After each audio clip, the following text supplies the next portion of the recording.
आपने हिंदू देवी देवताओं के मंदिर तो सुने ही होंगे। कहीं ब्रह्मा जी का मंदिर सुना होगा, कहीं विष्णु जी का मंदिर सुना होगा, कहीं भगवान राम का मंदिर सुना हो गया। लेकिन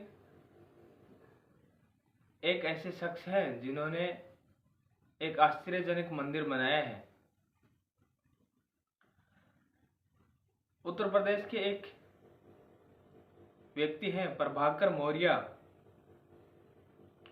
जिन्होंने योगी आदित्यनाथ का मंदिर बनाया है, वो भी अयोध्या के पास में। ये महाशय योगी आदित्यनाथ से इतने प्रभावित हुए हैं कि उनको ही भगवान मानने लगे हैं। मुझे लगता है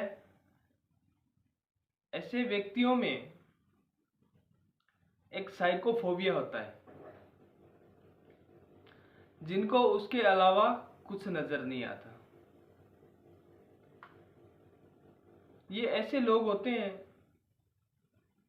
जिनको सिर्फ एक ही चीज पे केंद्रित हो जाते हैं, एक ही व्यक्ति पे केंद्रित होते हैं, या इसको यूं कहें कि सस्ती भांग का ये नशा है जो उतरता ही नहीं है। अगर प्रभाकर मौर्य जी योगी आदित्यनाथ का मंदिर बनाते हैं तो मुझे लगता है कि देश में एक एक मंदिर बाकी उन राजनेताओं के भी होने चाहिए, जिन राजनेताओं के समर्थक पूरे देश में पाए जाते हैं। वो छोटे से लेकर के बड़े तक, चाहे एक छोटे से गांव में एक वार्ड पंच हो, वार्ड पंच से लेकर के देश के प्रधानमंत्री तक, राष्ट्रपति तक अंधभक्त पाए जाते हैं, जो आंखें बंद करके उन नेताओं पे विश्वास करते हैं। तो मुझे लगता है गांव गांव, गली गली में अब देश में मंदिर ही मंदिर होने चाहिए, और वहां पे हर शाम उन नेताओं की पूजा होनी चाहिए, उन नेताओं की आरतियां बजनी चाहिए, क्योंकि देश को अभी यही जरूरत है। देश को गरीबी, भूखमरी, बेरोजगारी से लड़ने की जरूरत नहीं है। देश में 85 करोड़ लोग 5 किलो अनाज पे जी रहे हैं, उसकी जरूरत नहीं है। देश में लाखों गौमाताएं कट रही है, लाखों गौमाताएं लंपी वायरस से मर रही हैं, उनकी जरूरत नहीं है। देश में करोड़ों लोग बेरोजगार हैं, उस पर ध्यान देने की जरूरत नहीं है।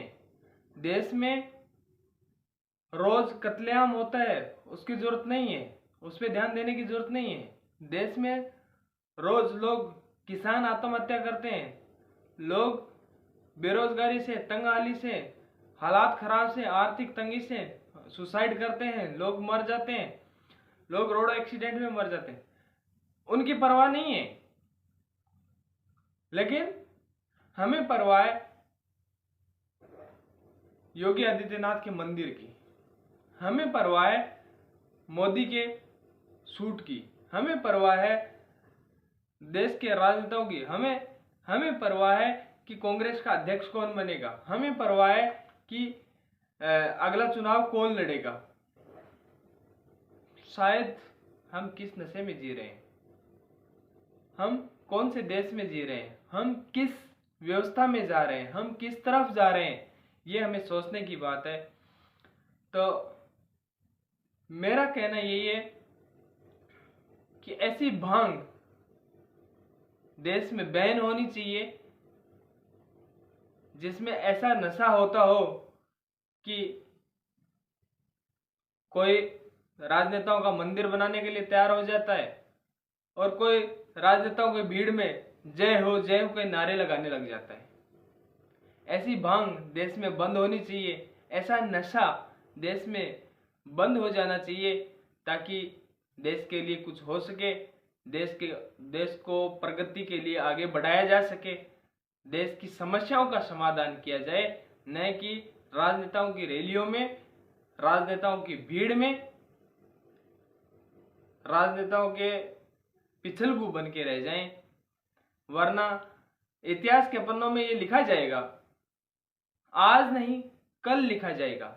इतिहास के पन्नों में जब भी इतिहास लिखा जाएगा, इतिहास के पन्नों में लिखा जाएगा कि जब देश बर्बाद हो रहा था, देश लूट रहा था, देश में भूखमरी, गरीबी, बेरोजगारी जैसी महान समस्याएं थी, तब देश के युवा, देश के लोग नेताओं के इतने तलबगार हो गए थे, इतने पिछलगू हो गए थे, इतने राजनेताओं की भक्ति में लीन हो गए थे कि उनको राजनेताओं के मंदिर दिखाई दे रहे थे, मंदिर बनाना दिखाई दे रहा था। उनको 85 करोड़ लोग बेरोजगार नहीं दिखाई दे रहे थे।